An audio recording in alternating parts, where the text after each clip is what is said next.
बोलो जयकारा, बोल मेरे श्री गुरु महाराज की जय।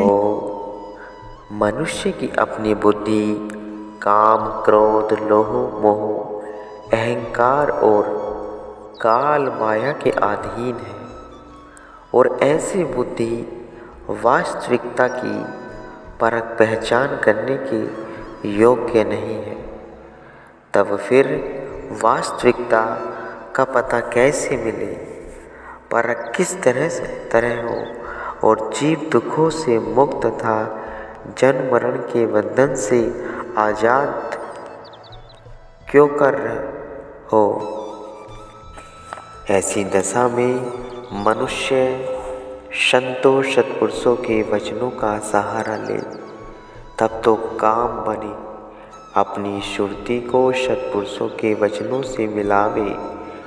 भक्ति इसी को कहते हैं कि मनुष्य महापुरुषों के वचनों के अनुसार अपने जीवन को बनाए, उनके वचनों को हृदय में वसाकर बार बार उन पर मनन करे और फिर उन पर आचरण करे। सत्पुरुषों के बख्शे हुए शब्द अथवा नाम का दृढ़ अभ्यास करे, यही भक्ति है। सबने राजा गोपीचंद का नाम सुना होगा, जो कि चक्रवर्ती सम्राट था। माता के उपदेश और संतों के सत्संग से उसे संसार से वैराग्य हो गया। तब वह योगी बनकर सिद्ध योगियों की मंडली में सम्मिलित हो गया और शब्द की कमाई करने लगा। भक्ति की कमाई करने वाला सत्संगी पुरुष के लिए वैसी ही सामग्री की भी आवश्यकता होती है जिस प्रकार किसी को काम करना हो, उसी प्रकार के सामान की आवश्यकता भी पड़ती है। इसी प्रकार सत्संगी और संस्कारी पुरुष को महापुरुषों के मार्गदर्शन की आवश्यकता है। संयोग से सत्पुरुष श्री गुरु नानक देव जी भ्रमण करते हुए उस पर्वत की ओर जा निकले जहाँ वह सिद्ध मंडली रहा करती थी। वहाँ योगी गोपीचंद का मिलाप सत्पुरुष श्री गुरु नानक देव जी से हो गया। उसने श्री गुरु नानक देव जी से कुछ प्रश्न किए, जिनका वर्णन निम्न वर्णों में से था। कवन ज्ञानी, कवन ध्यानी, कवन तीरथ मंजन स्नानी, कवन शु निर्मल, कवन शु मैला, कवन शु वस्तु जित लागे गैला। तो योगी गोपीचंद के प्रश्न थे कि संसार में सच्चा ज्ञानी कौन है और सच्चा ध्यानी कौन है। तीर्थों का स्नान करने वाला किसे जानना चाहिए। निर्मल कौन है और कौन मैला है। वह कौन सी वस्तु है जिसकी सहायता से मनुष्य सत्मार्ग पर चल सकता है। ऊपर क्या है और नीचे क्या है। किस युक्ति अथवा किस साधन के द्वारा घट में ज्योति जगाई जा सकती है। गोपीचंद कहते हैं कि हे तपस्वी नानक देव जी, वह कौन सा जाप है जो रसना को सदैव जपते रहना चाहिए। उत्तर में श्री गुरु नानक देव जी ने फरमाया, ज्ञानी सोय जो गुरुमुख होवे, ध्यानी सोय जो सुरति न खोवे, तीरथ मंजन गुरु दर्शन पाइए, चरनी लागे आप गवाइए, निर्मल वाणी जिस मैल न राय, गुरु पूरे बिनु मैल न जाए। ज्ञानी वास्तव में वही है जो गुरुमुख है, अर्थात जो गुरुमुख के वचनों पर आचरण करता है। और ध्यानी वास्तव में उसे जानना चाहिए जो कि अपनी सुरति को कभी इधर उधर नहीं भटकने देता, जो सूरत को हर समय गुरु के ध्यान में स्थित रखता है, वास्तव में तीर्थ स्नान संत सद्गुरु का पवित्र दर्शन है, जिनके चरणों में लगते ही जीव का आवा भाव अर्थात अहंकार नष्ट हो जाता है।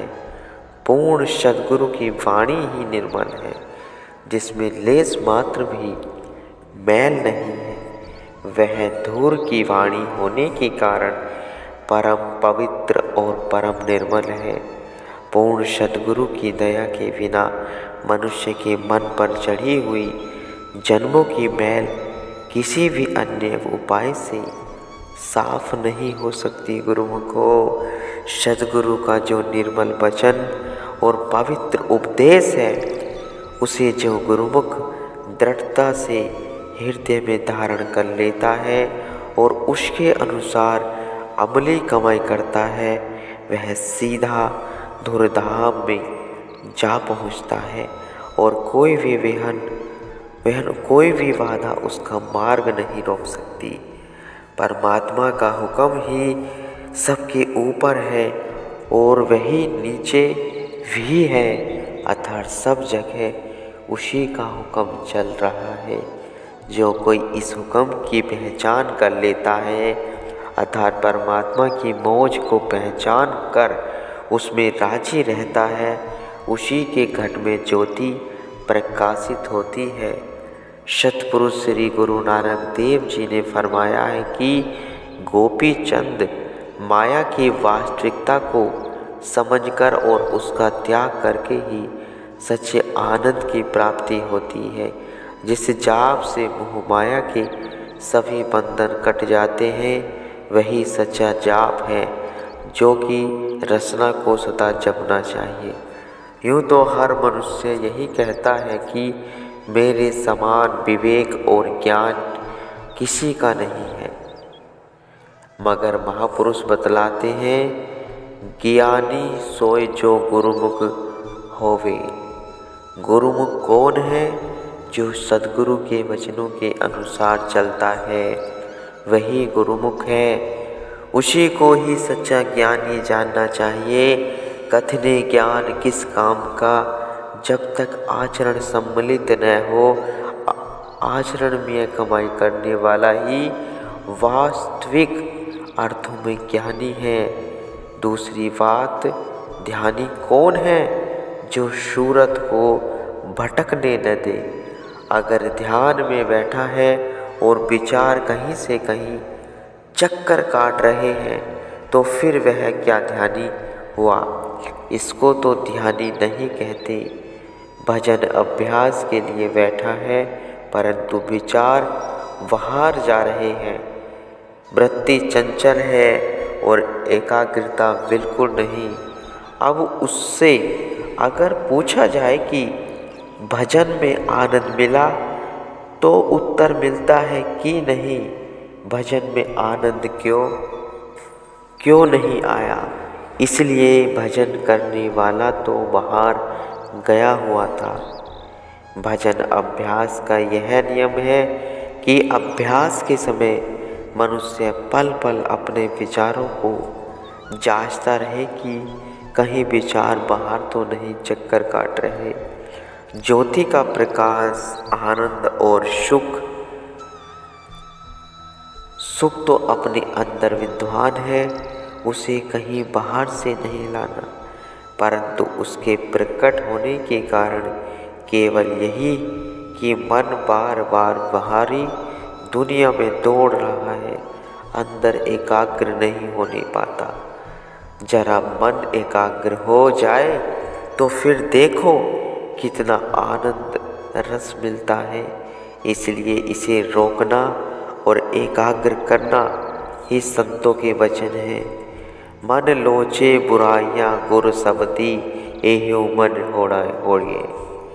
मन बार बार बुराई की ओर जाता है, क्योंकि सांसारिक कामनाएं और वासनाएं सताती हैं, परंतु उसे बार बार रोकना, इसी का नाम ही तो अभ्यास है। कि मन को बाहर की ओर जाने से बार बार रोककर अंदर में जमाने का प्रयत्न किया जाए, यही सच्चा ध्यान है। कि अभ्यासी पल पल में सूरत को एकाग्र करता रहे, जांच करता रहे कि कहीं सूरत बाहर तो नहीं फैल रही। जो कोई भजन करता उसके मन की दशा पलटनी चाहिए, शांति व आनंद प्रकट होना चाहिए। यदि कोई कहे कि भजन करते हुए भी आनंद और शांति नहीं मिल रही, तो इसका कोई कारण अवश्य होना चाहिए।